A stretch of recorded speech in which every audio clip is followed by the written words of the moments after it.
종말론. 번쩍번쩍한 새로운 얘기를 기대하지 마세요.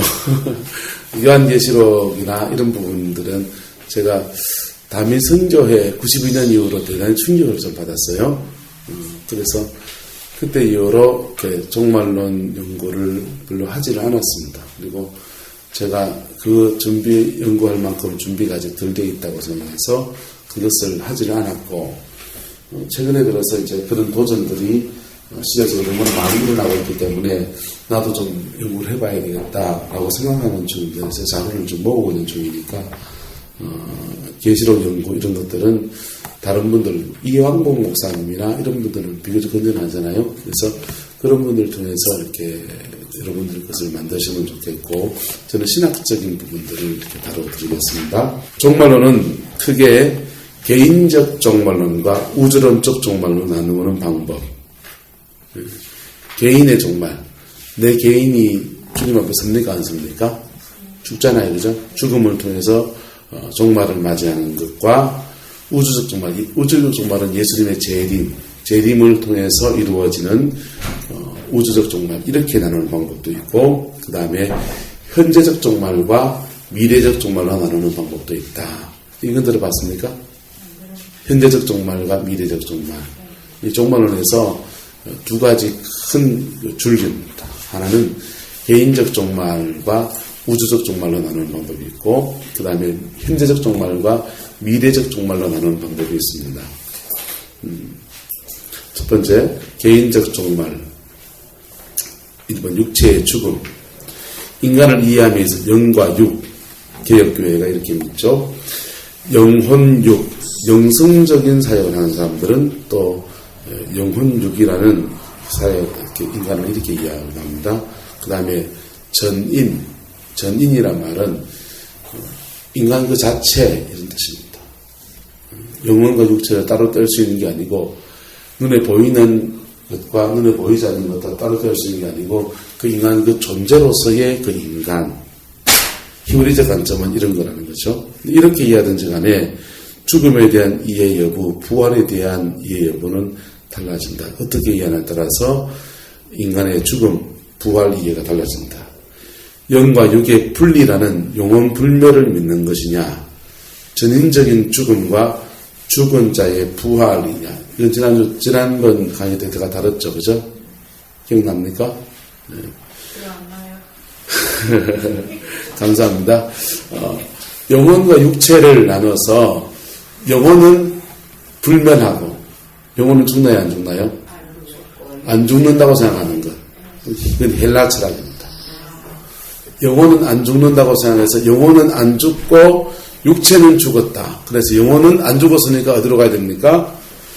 캐톨릭은 연호로 가든지, 개신교는 낙원으로 가든지, 아니면은 잔다고 하든지, 어쨌든 간에 영혼은 그렇게 있는 것. 영은 살아있고, 영혼은 살아있고, 영과 혼 같은 것은 살아있고, 육은 죽었다라고 하는 그런 생각은 영혼 불멸설이라는 것이죠. 그 다음에 죽음 이해는 뭐냐 하면, 죽었다고 할 때 영혼도 죽는다 이거예요. 그러니까 불멸하는 건 아니고, 육체도 죽고 사람이 죽었다고 할 때 영혼도 죽는다는 거예요. 전인에서는. 네. 육체의 죽음을 심장사냐 뇌사냐는 논쟁이 있습니다. 들어봤습니까? 심장사는 심장박동이 멈추면 산소 공급이 되지 않아서 그 다음 뇌가 죽습니다. 그런데 이 현대의학이 발달하다 보니까 심장이 멈췄는데 피를 계속 돌게 해가지고 뇌가 살아있게 하는 방법이 생겼거든요. 그래서 의학이 발달함에 따라서 심장사냐 뇌사냐 논쟁이 생겼습니다. 그래서 아니면 뇌가 죽었는데 심장을 계속 살려놔서 심장이 쿡쿡쿡 뛰게 할 수도 있다 이거예요. 그러면 이 심장을 떼서 딴 사람이 이식할 수도 있거든요. 간을 떼서 딴 사람이 이식할 수도 있어요. 뇌는 죽어있기 때문에. 뇌사를 인정하게 되면 장기 이식이 가능합니다. 근데 뇌사를 인정하지 않으면 심장이 죽어야만 죽음이다 라고 하게 되면 전통적인 그냥 아주 극단적 보수의 사람들은 심장사를 인정하고 보통 죽음이 일어난 사람들은 뇌사를 인정합니다. 의학적 죽음이라고 하죠. 그 다음에 심장에 죽은 것을 죽음이라고 하는 사람들은 심장에 죽었습니다. 심장에 죽으면 피가 이제 돌질 않아요. 피가 돌지 않으면 다른 장기들은요 쓸 수 있을까 없을까요? 못 쓰게 되죠. 그러니까 장기이식이 안 돼요. 그래서 의학에서는 뇌가 죽은 것을 사망이라고 그러고 전통적인 신앙에서는 심장에 죽은 것을 사망이라고 그랬습니다. 그러다가 이제 대부분 그 의학적인 죽음을 받아들이면서 뇌사를 인정하는 뇌가 죽은 것을 죽음으로 받아들이는 그런 신학 분위기가 형성이 됐어요. 그래서 전 세계적으로 누가 죽었는 장기를 누구 뭐 죽어갔습니다 이런 말 할 때 그 박수 칩니까? 누구 살인했다 그럽니까? 박수 치잖아요. 그죠? 죽었지만 희생해서 의미 있는 죽음을 죽었다고 그러잖아요. 그래서 그런 시대가 됐어요. 그래서 육체의 죽음에 관해서 그 심장사의 뇌사라는 논쟁은 끝났습니다. 그리고 목사님, 성경의 전도성도 어디 보니까 사람의 그거는 죽으면 영이 위로 올라간다 이 말씀 있잖아요. 저희 짐승들은 몸까지 영이 없고 그러면 그게 위로 올라간다 이 말을. 근데 그게 이제 영혼 불면에 관한 얘기죠. 그러니까 영혼이 불면하느냐 아니면 인간이 죽을 때 죽었다라고 할 때에 육체가 죽었다, 심장이 죽었다, 뇌가 죽었다, 이 육체의 죽음만을 말하는 게 아니라 그 영혼이 죽어 있다 이렇게 받아들이느냐 이게 차이 나는 것이죠. 근데 주로 헬라 철학에서는 영혼의 불멸을 주장을 하고 영혼의 불멸을 주장하기 때문에 그 사람들은요 죽는 것을 육체는 감옥이라고 생각하는 거예요. 감옥에서 영혼이 자유로워지는 것을 생각합니다. 그래서 소크라테스가 약사발을 먹잖아요. 독약을 먹는 게 소크라테스는 전혀 어렵지 않은 거예요. 그의 가치체계에서는 이 땅에서 죽음을 맞는 것이 뭐 안타까운 것이지만은 그는 이제부터 영혼이 자유로워서 어디를 가는 겁니까? 그 사람은 불신자예요. 불신자니까 이 자유로운 영혼은 어디로 간다고요? 이데아로 간다고 하잖아요. 우리는요 천국으로 간다고 하잖아요. 헬라 철학의 개념하고 우리 기독교 신앙의 개념이 묘하게 오버랩되면서 복음 안에 신앙 안에 들어온 겁니다. 그래서 영혼의 불멸을 주장하는 사람도 있고 그 다음에 죽은 자의 부활을 주장하는 그런 영혼이 예를 들면 제가 죽었습니다. 제가 교통사고 나서 죽었다 합시다. 죽었는데 죽을 때에 영혼도 같이 죽었다. 영혼이고 육체가 뭐 다 같이 죽었다. 다 같이 죽었다가 그리고 예수님이 재림하실 때 이 영혼이 갔다가 다시 돌아오는 게 아니고 그냥 죽은 영혼이 여기서 그 자리에서 여기서 부활한다. 이게 이제 오스카 쿨만의 주장입니다. 지금까지 그래 믿어왔잖아요. 아니 우리가 이전까지 그럴 때는 영혼이 죽었다는 말은 한 번도 그런 게 없고 들었는 게 없고 예, 그러니까 영혼은 나그네 그러니까 그 말은 부인하는 게 아니고 지금까지는 영혼 불멸을 주로 교회가 받아들였는데 영혼 불멸을 받아들였는데 성경을 깊이 연구하다가 보니까 성경은 영혼 불멸을 말하는 게 아니라 죽은 자의 부활을 말하고 있다라고 주장하는 사람이 이제 등장했는데 그 사람이 오스카 쿨만입니다.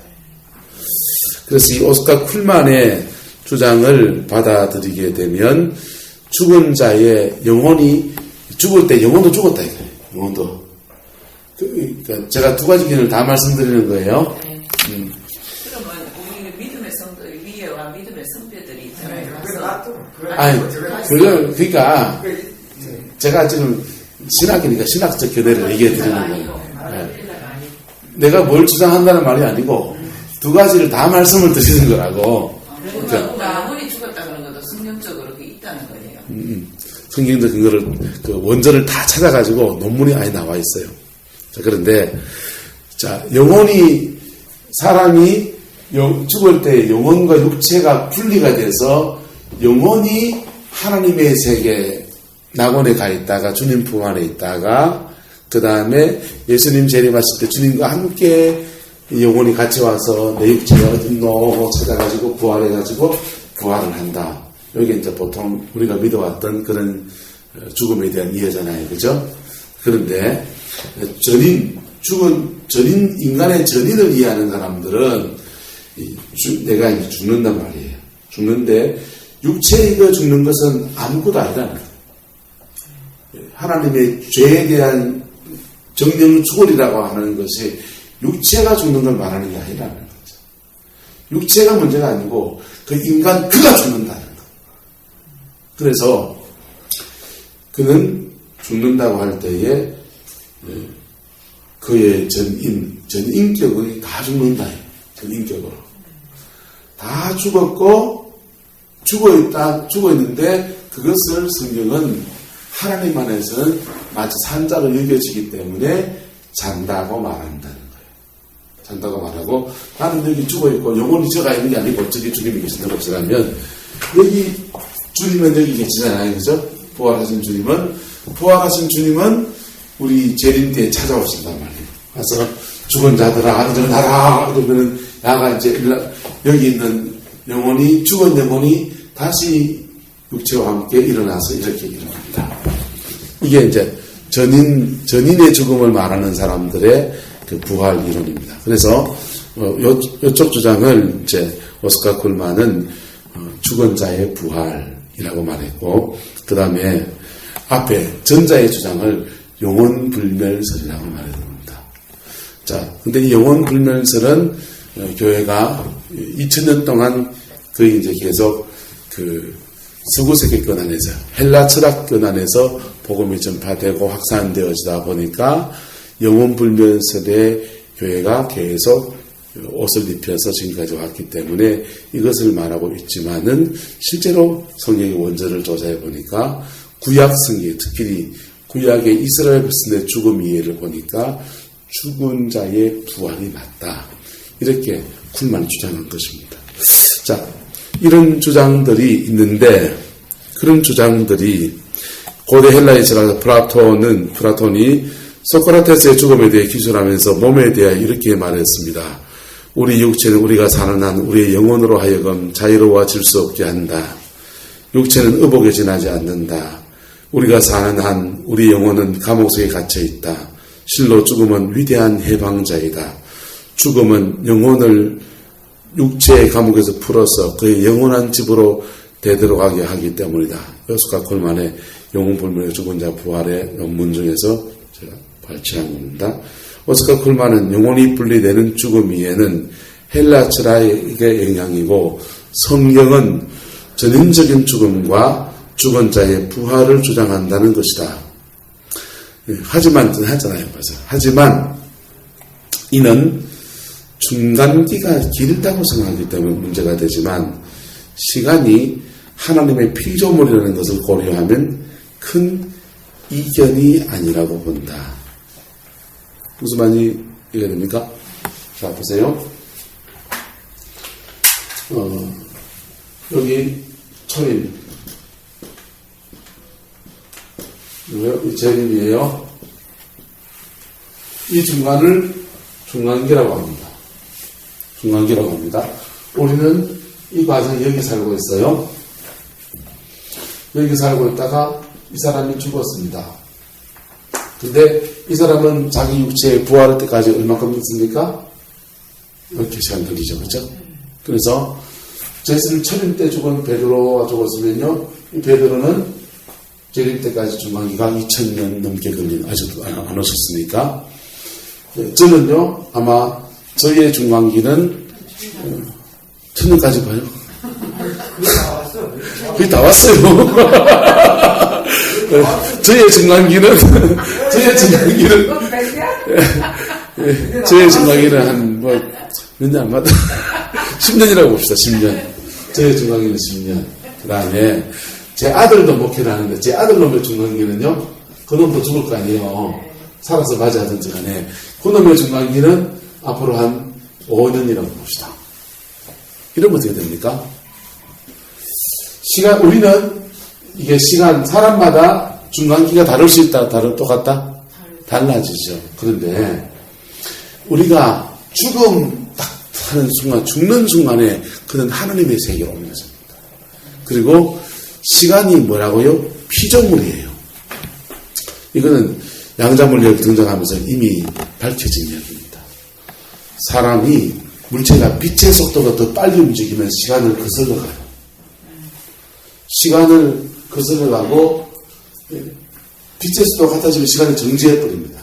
그럼 앞서가는 시간은 시간이 거슬러 가기 때문에 시간을 초월하는 거예요. 그래서 성경 말씀에 죽게는 하루가 천년 같고 천년이 하루 같은 것을 잊지 말라 그랬어요.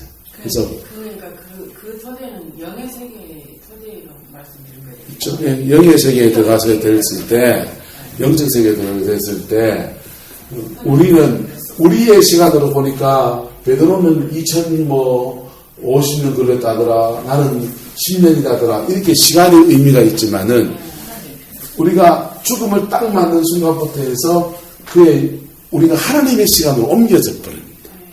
하나님의 시간으로 옮겨지게 되면 초림 때에 죽은 사람이나 재림 때에 죽은 사람이나 0.1초도 될 수 있고요. 10년도 될 수 있는 거예요. 그러면요. 결론은 똑같아요. 영혼의 불멸을 말하는 사람이나 죽은 자의 부활이나 결국은 부활을 말하고 있습니다. 부활을 말하고 있어요. 그런데 이 인간 이해가 달라지니까 굉장한 차이를 나타내는 점이 생깁니다. 그게 뭐냐 하면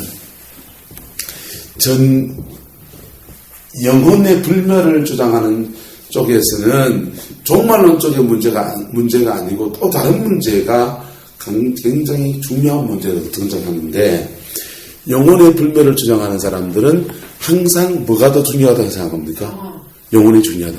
그러니까 형이상학적인 어떤 그런 것들이 더 중요하다고 생각하는 거예요. 그리고 육체적인 것 이런 것들은 속하다고 생각하는 거예요. 그래서 이원론적인 사고가 형성이 돼요. 그럼 거기서 나온 거예요? 이원론이? 예, 이원, 제가 뭐 인간에서 얘기했잖아요. 이원, 창조에서 얘기할 때 이원론과 이분법은 다르다고 했잖아요. 이분법은요, 나눠서 영혼과 영적인 것과 육체적인 것을 나눠서 이해하는 것입니다. 이원론은 근원은 잘 쓰는 거예요. 영혼은 이데아로부터 왔고 육체는 플라톤의 이원론은 데미우르지로부터 온 겁니다. 그래서 창조의 기원 자체가 달라지고요. 그리고 이것이 극단적으로 적용되었을 때는 교회와 세상을 분리하고 영적인 것과 육적인 것들을 분리하고 여러분 영성에 관심이 있으시니까 영적인 것과 육적인 것은 연결되어 있습니다. 연결되어 있습니다. 생활이 엉망인 사람은 영도 엉망입니다. 생활이 단정한 사람은 영도 단정합니다. 그래서 영적인 생활을 막 한다고 하는데 생활이 엉망진창인 사람은요, 영적인 생활도 엉망진창입니다. 그걸 풀어보려고 여기서 막 그런데 생활에서 개질하라고 한다. 절대로 안 풀립니다. 근데 이제 영만 추구한 사람들은 생활 엉망해도 괜찮다고 그렇게 자꾸 부추기니까. 그게 신앙생활을 이원론적인 신앙생활로 빠진다는 것이죠. 그래서 전인을 주장하는 사람들은 주로 이렇게 세상과 나, 교회와 세상 이런 것들을 칼빈주의 단일 왕국설의 개념으로 많이 이해합니다. 자, 이런 차이가 있습니다. 전인의 죽음은 중간기가 없어져 버립니다. 자, 이 사람 죽었습니다. 죽었는데 이 중간기 10년도 됐다. 언제 주님이 오시냐고 고대하고 기다리고 그게 아니고 10년 동안 죽어 있습니다. 자고 있다가 뿅 부활하는 겁니다. 전인의 부활은 그 다음에 영육의 분리를 좋아하는 사람들은 중간기가 존재하죠. 중간기는 낙원에 가 있다가 다시 영혼과 육체가 결합한다. 이렇게 생각을 합니다. 저는 이 두 가지가 별로 다른 얘기를 하는 건 아니라 생각합니다. 부활은 인간의 감으로 이제 보면은 그래서 그 성도들이 그냥 이해하기 좋은 표현으로 돌아가셨습니다. 소천하셨습니다. 천국에 갔습니다. 이렇게 말하는 것을 전인의 부활을 주장하는 사람들은 그렇게 말하는 것은 신학적 오류다. 그래서 그 말 안 해야 된다. 이렇게 생각하는데 괜찮다. 근데 성경에는 보겠죠. 믿음의 선배들이 우리를 위해서 기도한다. 부자 나사로도 아브라함을 품어가고 부자 나사로가 목사님은 어째 부자를 좋아하시는 자, 하여튼 제가 말하는 것은 그 두 가지 견해를 다 얘기를 해드리는 거예요. 누가 뭘 주장하든지 간에. 그래서 제가 지금 이 강의에서 지금 얘기하고자 하는 거는 뭘 주장하려고 하는 거 아니고 두 가지를 다 얘기해 드리는 거예요. 그러니까 이런 것도 있고 저런 것도 있다라고 얘기하는 겁니다. 그리고 그것이 이런 부분들을 강하게 주장하는 사람 만나도 별로 사실은 큰 문제가 아닌데 지역적인 거 가지고 너무 싸운다라는 얘기를 하고 싶은 겁니다. 하나님 편에서 볼 때는 뭐 크게 문제가 안 되는 0.1초 차이니까 그냥 우리 편에 볼 때 느낌만 우리가 그냥 생각하기에 좀 그렇다 이거죠. 자, 그래서 중간 상태. 그럼 중간 상태는 뭐냐? 중간 상태에 대해서 중간 상태란 사람이 죽은 후 쭉 부활하기까지 기간을 말하는 것이다. 그 기간 동안 그 사람은 또는 그의 영혼은 어떻게 되어 있는가? 육체적 죽음에 대한 의견을 같이 하는 경우에도 이에 대해서 여러 가지 설들이 존재한다. 음부, 하데스설, 경건한 자나 악인이나 모두 죽음이 이유는 소울, 히브리어는 소울이라 되어 있습니다. 또는 하데스, 헬라어입니다. 로 불리는 중간 지역으로 내려가서 기다리게 된다는 입장이다. 즉 이동안에는 즐거움도 슬픔도 없는 기간을 보내며 기다린다는 말이다. 여호와의 증인들이 가진 입장과 비슷한 입장이다. 그러나 성경에는 소울이나 하데스가 나타나긴 하지만 이들이 죽은 영혼이 일시적으로 가는 어떤 영적인 기간 또는 장소라는 함의를 찾기는 힘들다. 오히려 성경에서 이들은 무덤 또는 죽음의 상태로 표현하고 있을 뿐이다. 두 번째, 연옥, 성조림보, 루아림보 이렇게 로마 캐톨릭의 입장입니다. 로마 캐톨릭 교회는 죽을 때 완전히 상하된 영혼들은 즉시 천국에 올라가지만 그러지 못했던 자들은 연옥에서 생전에 다 받지 못했던 연단을 받고서야 천국에 올라갈 수 있다고 가르치는 것이다. 연옥에서 지내는 기간은 신실한 자들의 기도와 선행에 의해서 짧아질 수도 있고 더 길어질 수 있다고 가르친다. 이것 때문에 면접하는 거죠. 선조림보란 구약의 성도들의 영혼은 예수 그리스도의 이름으로 구원을 받고 연단받은 것이 아니기 때문에 완전히 천국에 올라가지 못하고 선조림보라는 곳에 기다리며 그리스도의 재림까지 머물러 있게 된다고 주장한다. 그리스도께서 재림하시면 이들도 함께 부활하여 천국에 들어가게 된다는 것이다. 유아림보란 세례받지 못한 영혼들이 유아들의 영혼이 머무는 곳이라고 한다. 유아림보에 있는 영혼들은 천국에 들어가지 못하며 영원한 형벌도 없고 천국에 즐거움을 받을 수 없는 상태에 살게 된다는 것이다. 세 번째, 영혼 소멸설. 영혼이 육체를 떠나 무의식의 상태의 재림시까지 머물러 있게 된다는 입장이다. 이는 여호와 증인들이 가진 생각인데 의인은 죽은 후에 수면 상태에 들어갔다가 재림 때에 다시 부활하게 된다는 것이다. 4. 제2시련설. 죄 가운데 죽은 자들이 중간 상태에서 회개와 신앙으로 그리스도를 영접하여 천국에 들어갈 수 있다는 입장이다. 그런 이 입장은 성경에서는 전혀 지지되지 않는다. 물론 에베소서나 고린도전서, 빌립보서, 골로새서 등의 근거를 제시하며 제2시련설을 주장한 사람도 있지만 이러한 구절들은 그렇게까지 설득력이 있지 않다. 오히려 불신자들의 사후 상태가 고정된 것으로 말하는 구절이 훨씬 더 강력하다. 전도서, 누가복음, 요한복음, 베드로후서, 또 최후심판은 지상생활에 행한 것에 따라서 결정됨을 보여주고 있다. 자, 요게 이제 다른 종교 또는 이단들 또 캐톨릭 교회의 중간 얘기를 해드리고요. 개신교는요, 죽은 자들은 그리스도의 품에 잠들어 있어서 역사의 마지막 날 부활한다. 오스카 쿨만, 죽은 자의 부활을 말하는 쿨만의 개념입니다. 두 번째, B. 역사의 마지막 날 부활한다는 표상은 유대 묵시문학적 세계관인데 이것은 버려야 할 세계관이다. 영생과 부활은 그리스도를 만나는 실존적 결단 속에서 그리고 죽음 속에서 일어난다. 불트만은 이렇게 말했어요. 몰트만, 판넨베르그, 쾨멜, 쿨만 같은 학자들은 묵시문학적 표상, 묵시문학이라는 건 뭐냐면 요한계시록이라든지 여기에 다니엘서 같은 이런 거요, 에스겔서 이렇게 어떤 상징을 가지고서 이렇게 묵시적으로 암시적으로 하는 표현들은 버려야 된다라고 어떤 사람들은 이것을 지지하기도 하고요. 몰트만, 판넨베르그, 쾨멜, 쿰난 같은 쿨만 같은 학자들은 묵시문학의 표현이 성서의 본질적 가르침이고 마지막 날 부활은 초대교회 선포의 핵심이라고 주장한다. 자, C. 죽음의 부활 순간과 역사의 마지막 날은 영원한 관점에서 보면 시간적 차이가 없고 한순간이다. 이 관점은 바르트와 브루너의 관점인데 이것은 하나님의 영혼은 모든 시간을 초월해 있기 때문에 오늘 죽은 자와 역사의 마지막에 죽은 자가 하나님의 영혼 속에서는 뭐하다? 동시적이다. 제가 말하는 겁니다. D. 죽은 자들은 완전한 육체성을 가지고 있지 않는 영혼으로 존재하고 있다. 죽음 이후 지속되고 있는 인간 존재를 영혼으로 지칭하는 것이 헬라화되었고 오류임에 비성서제로 규정할 수 없다. 2.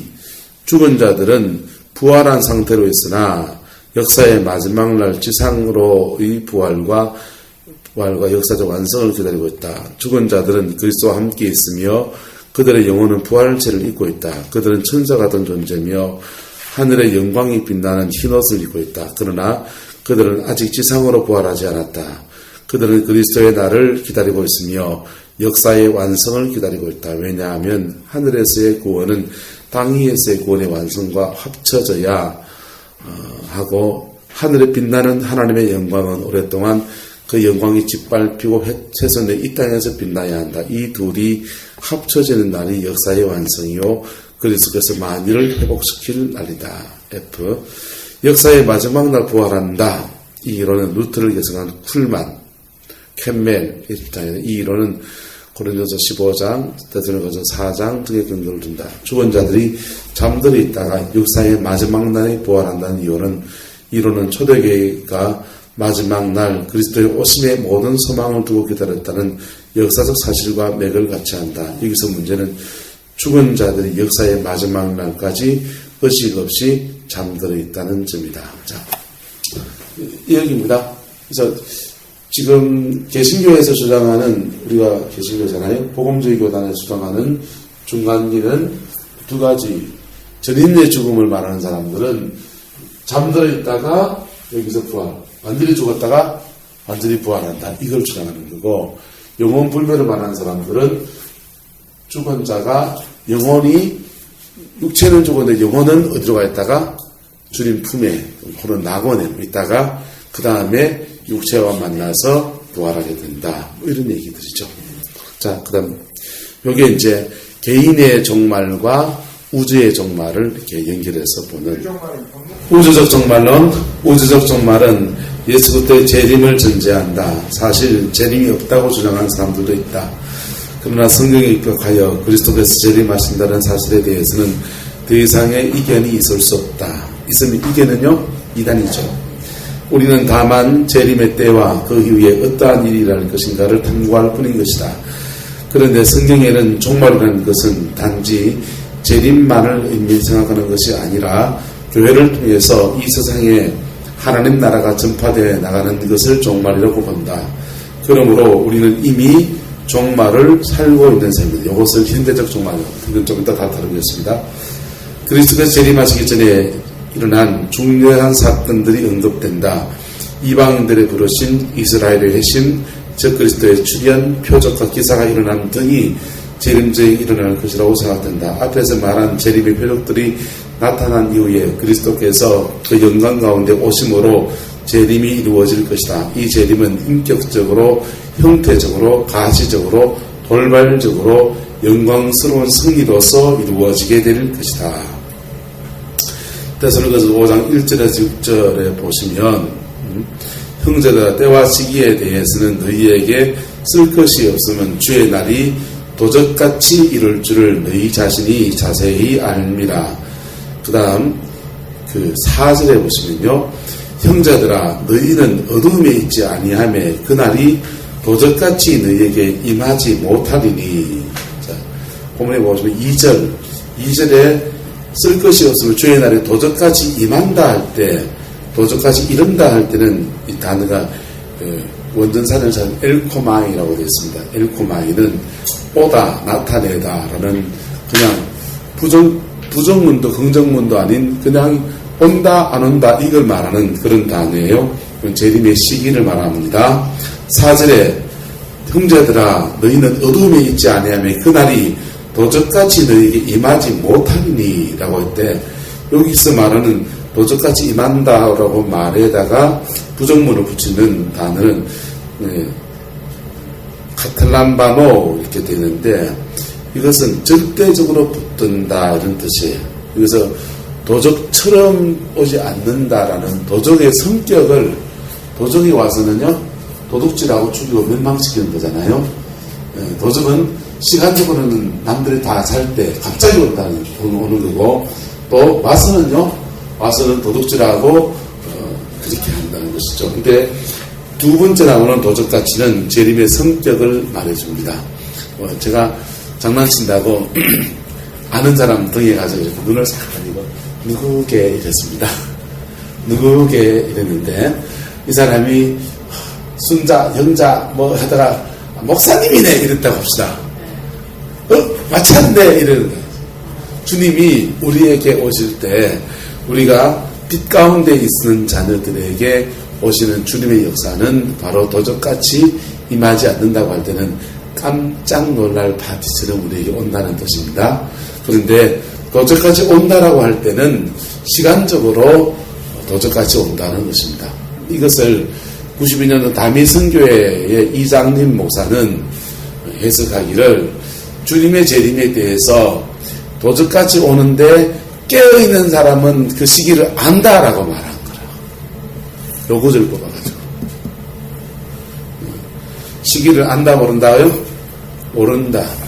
자, 최근에 들어서 블러드문 얘기가 원래 계속 많이 있었거든요. 태양과 달과 지구가 일직선에 되면, 성경 요엘서에 보면은 주의 날에 그날에 해가 어두워지고 달이 핏빛같이 변하거니와 이렇게 되어 있습니다. 해가 어두워지고 달이 핏빛같이 변한다.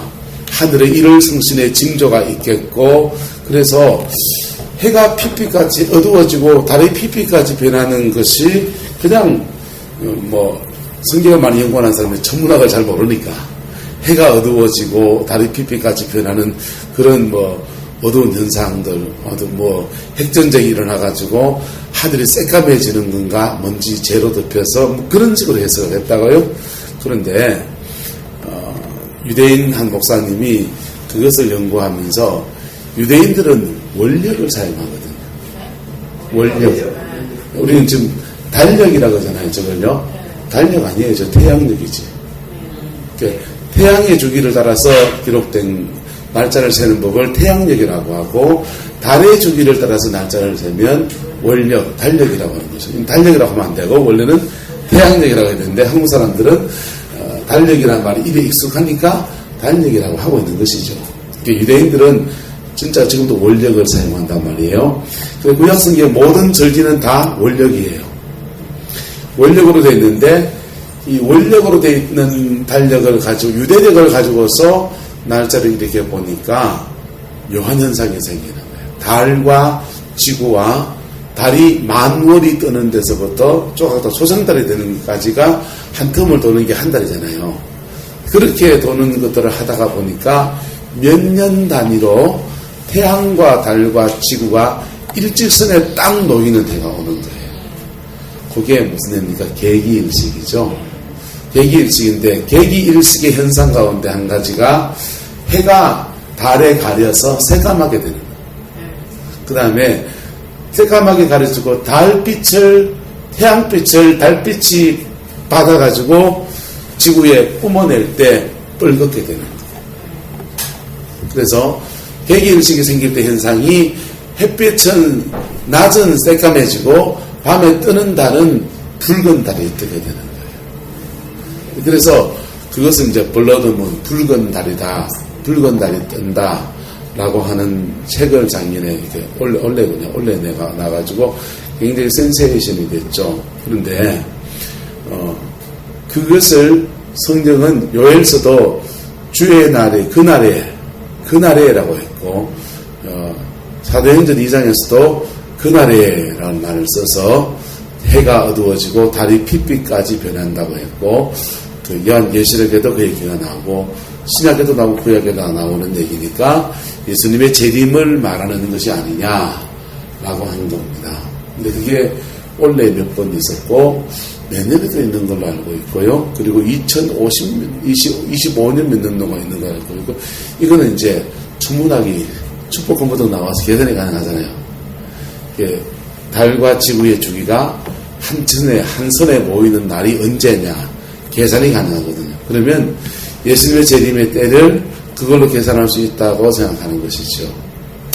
자, 그런데 원래 9월달이 그날이었습니다. 오늘 시커머졌어요. 네, 원래 9월달이 그날이었습니다. 그날 천지가 개벽하고 주님 오실 줄 알고 예루살렘에 거주하는 사람들이 시내산에 감림산에 강림하신다고 그날 감림산에서 기다려드렸습니다. 오시지 않으셨습니다. 오시지 않으셨어요. 그래서 재림의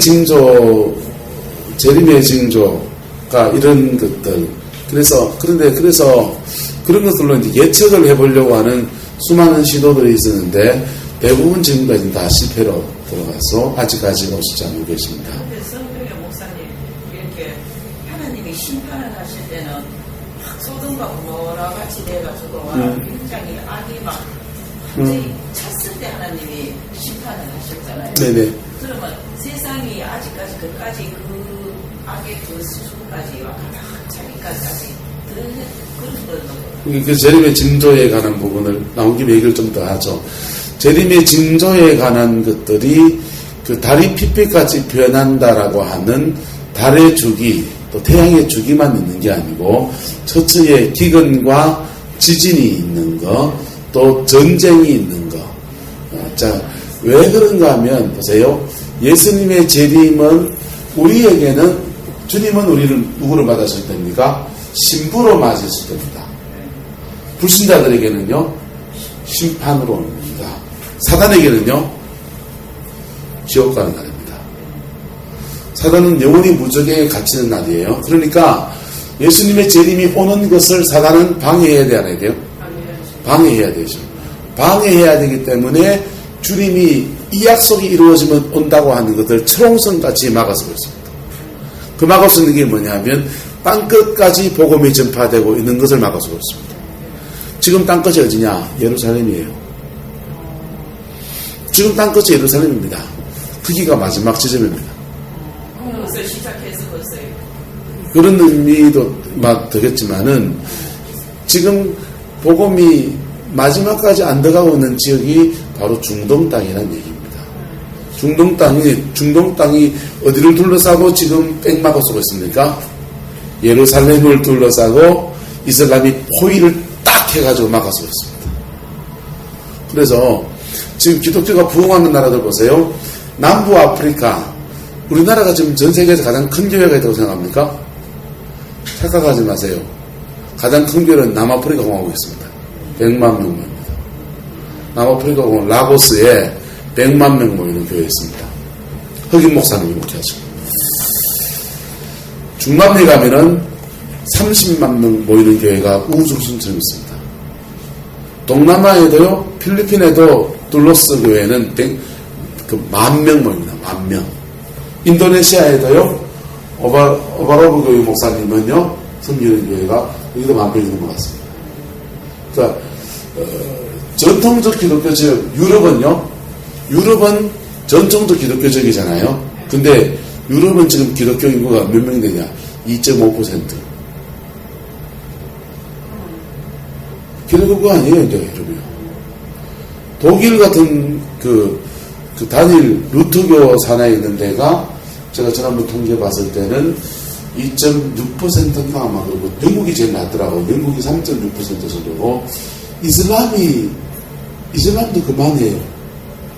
유럽은요 지금은 이슬람이든 기독교는 종교의 나라가 아닙니다. 축구의 나라지.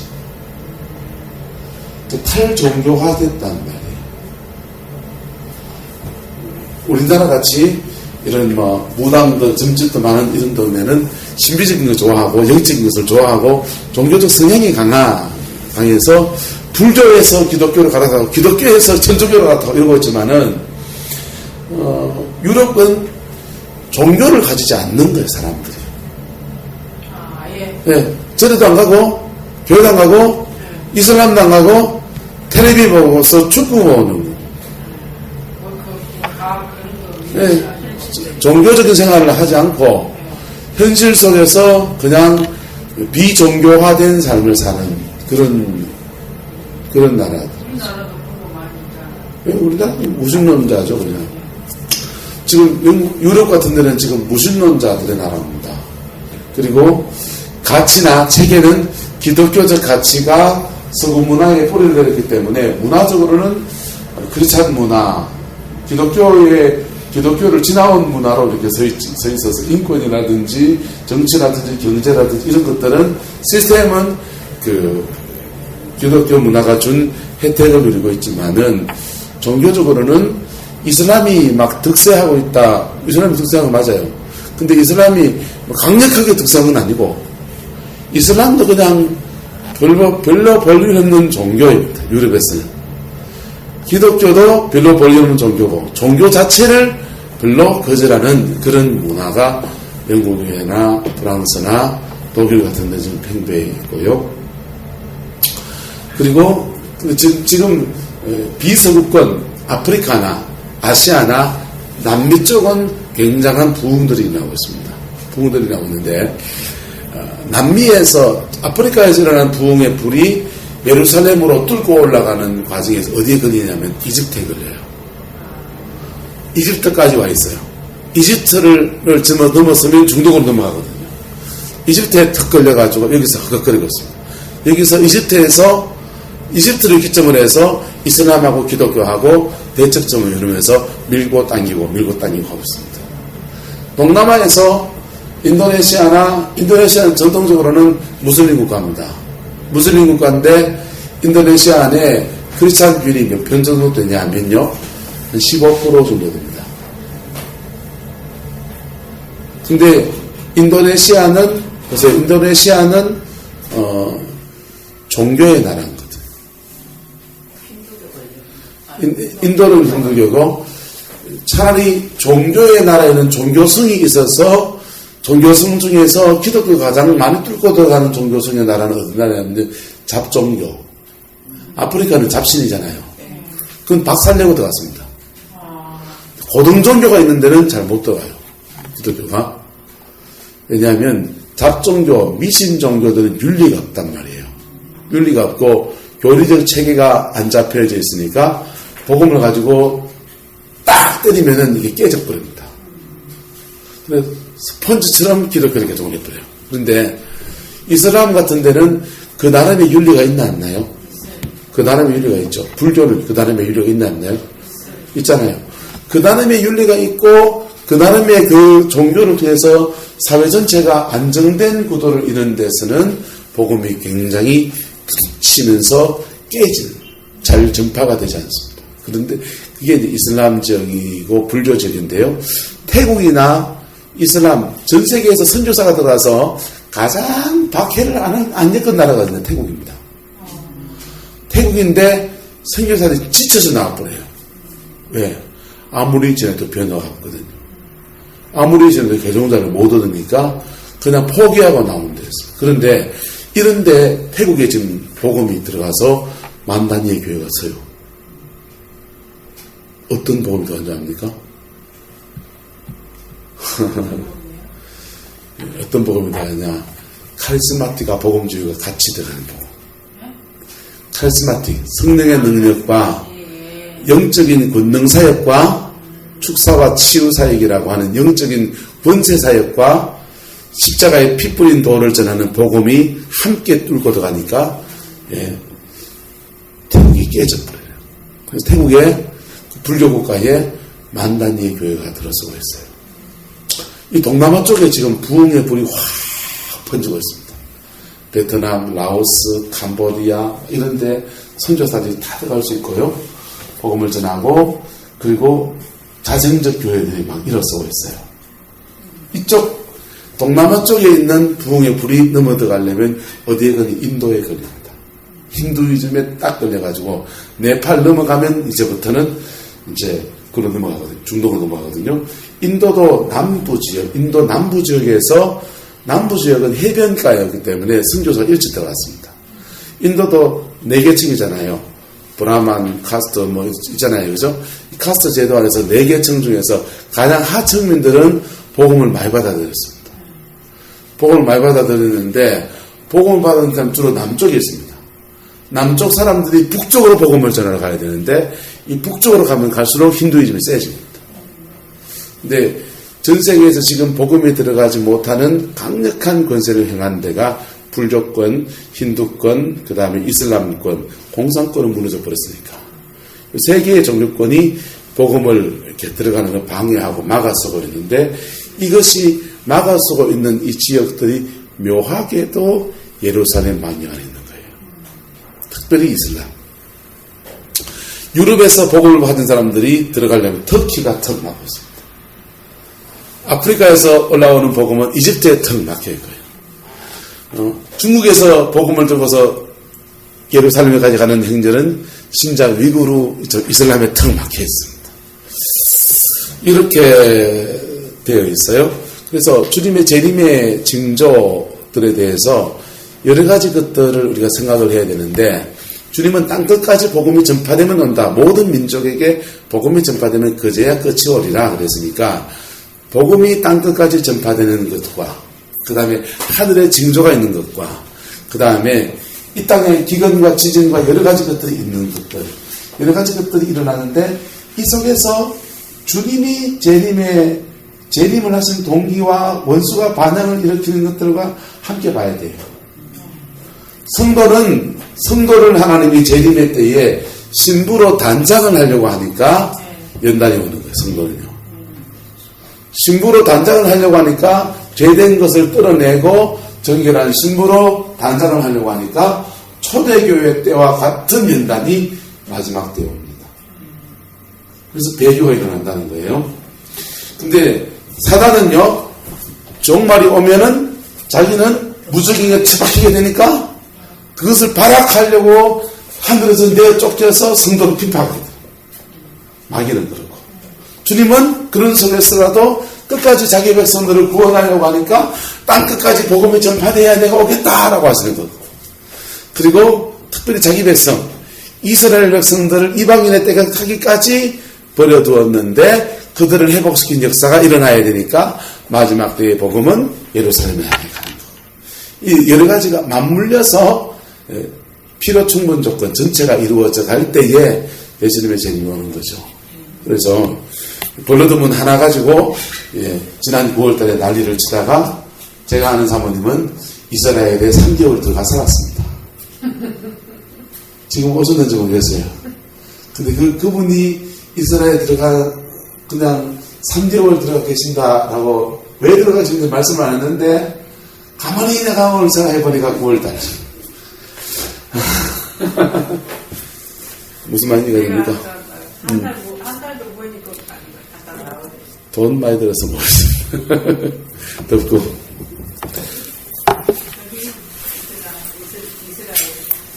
이스라엘을 가가지고 한 달 전체를 20일 만에 나오더라고.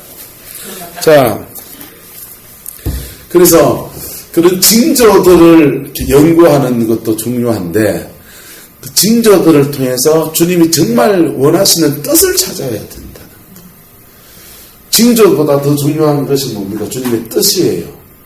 그 뜻 때문에 그 뜻을 이루지 못하게 하려고 사단은 방해하려고 하다 보니까 징조가 일어나고요. 그 뜻을 우리 속에서 주님이 이루려고 하는데 그것을 이루게 하려고 하니까 하나님 이런 방해들을 허락하시나요? 안 하시나요? 방해들을 허락하셔서 우리 연단하신단 말이에요. 신부로 만들려고. 그래서 이 뜻을 찾아야 된다. 요엘서는 말합니다. 해가 어두워지고 달이 핏빛같이 변하려니와 따라서 누구든지 주의 이름을 부르는 자는 구원을 얻으리라. 그 징조를 아는 게 구원이 아니고 누구를 부르는 게 구원이라고요? 주님의 이름을 부르는 게 구원이다.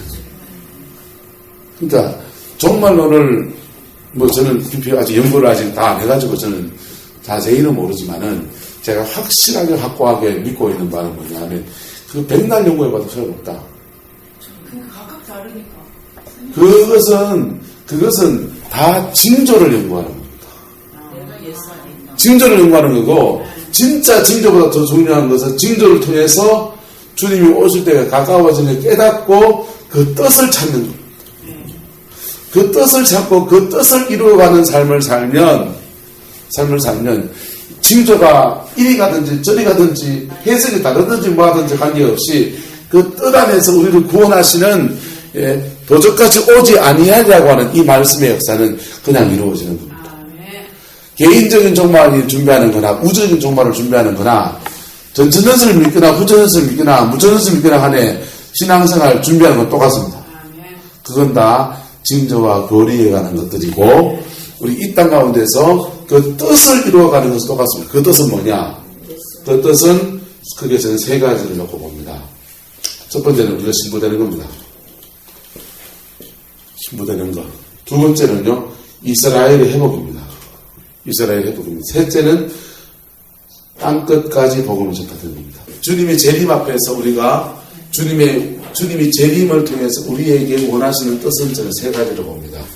하나는 각 개개인이 그리스도의 신부로 인정이 되어야 됩니다. 그래서 두 사람이 매를 갈고 있다가 한 사람은 데려감을 당하고 한 사람은 버려둠을 당한다는 말이 신부로 택함을 받는 사람과 그렇지 못한 사람이 있다는 얘기잖아요.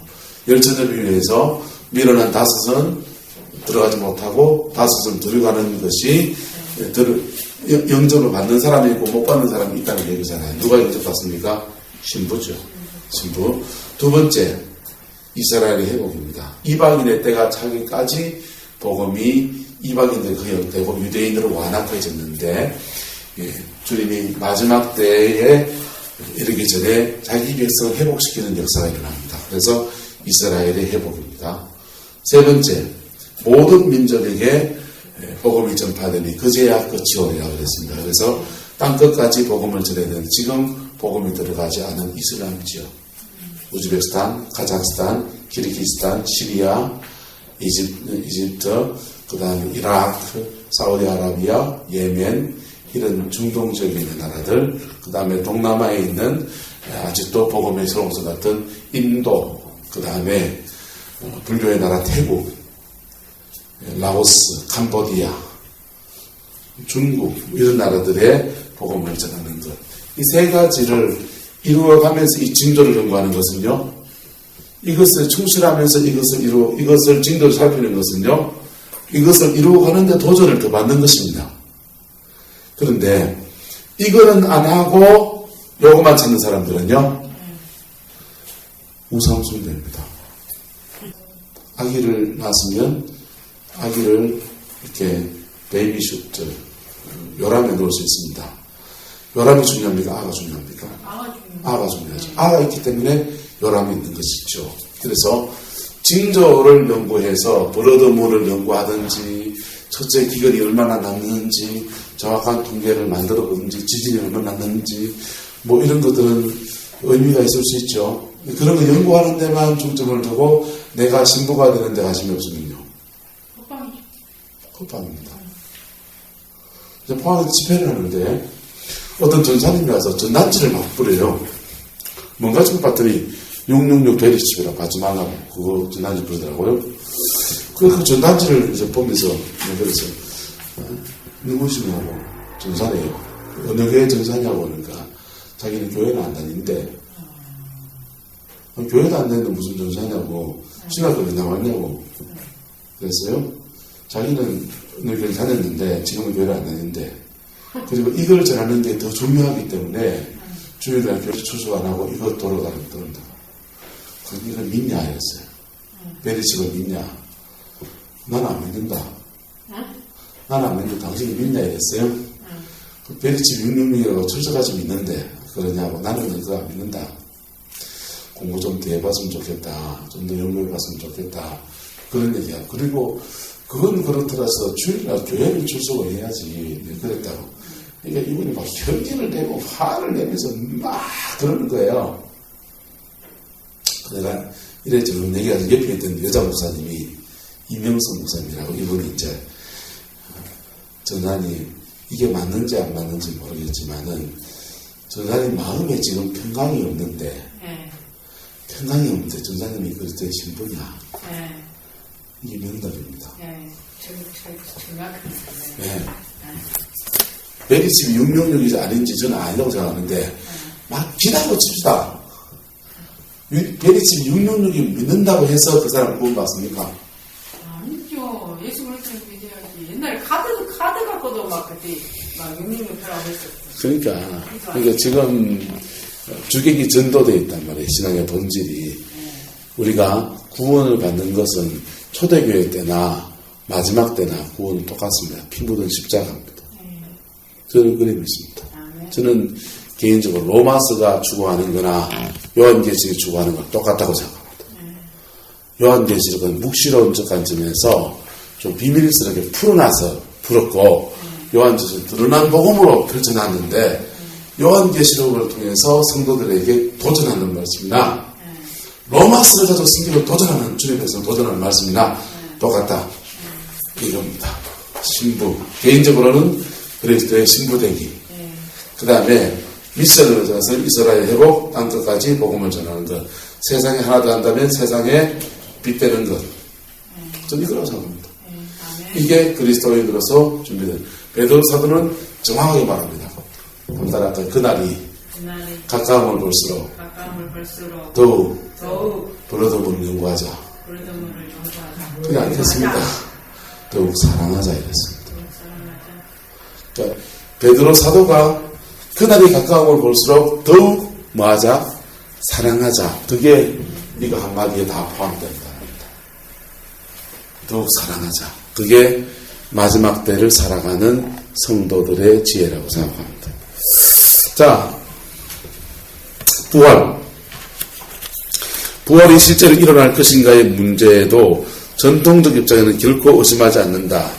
구약은 죽은 자의 부활에 대하여 말하지 않는다고 가끔 주장하는 사람들이 있다. 그러나 이것은 거의 올바른 주장이 못된다. 그리스도는 출애굽기 3장 6절에서 이에 대한 증거를 발견하셨던 것이다. 구약 역시 성도의 부활을 주장하고 있는 것이다. 또한 신약에서는 너무나 분명하게 부활을 주장하고 있다. 고린도서 15장 하나만 제시하면 증거로 충분할 것이다. 부활이 어떠한 형태로 일어날 것인가의 문제에 대해서도 전통적 입장은 신체적 부활이며 의인과 악인의 동시 부활을 주장한다. 즉, 이 부활은 상징적인 것도 영적인 것도 아니다. 우리가 지금 가지고 이런 육체와 같이 육체로서 부활한다는 것이다. 다만 더욱 영광스러운 몸으로 부활하게 되리라는 것은 분명하다. 부활 시에는 의인뿐 아니라 악인도 함께 부활한다. 여호와서기는 악인의 부활을 부정하지만 요한계시록은 의인과 악인이 함께 일어나 하나님의 보호자 앞에 심판을 받게 되리라고 가르친다. 여호와적인들은 지옥을 부정합니다. 그래서 의인은 부활한데 악인은요 소멸되어 버린다고. 좋겠죠. 그러니까 악은 그냥 없어져 버려. 심판은 없어지고 천국은 있는데 지옥은 없는. 그러면 좋겠는데 하나님은 공정하셔서 인간의 죄에 대해 심판하십니다. 그래서 천국도 지옥도 있는 것이죠.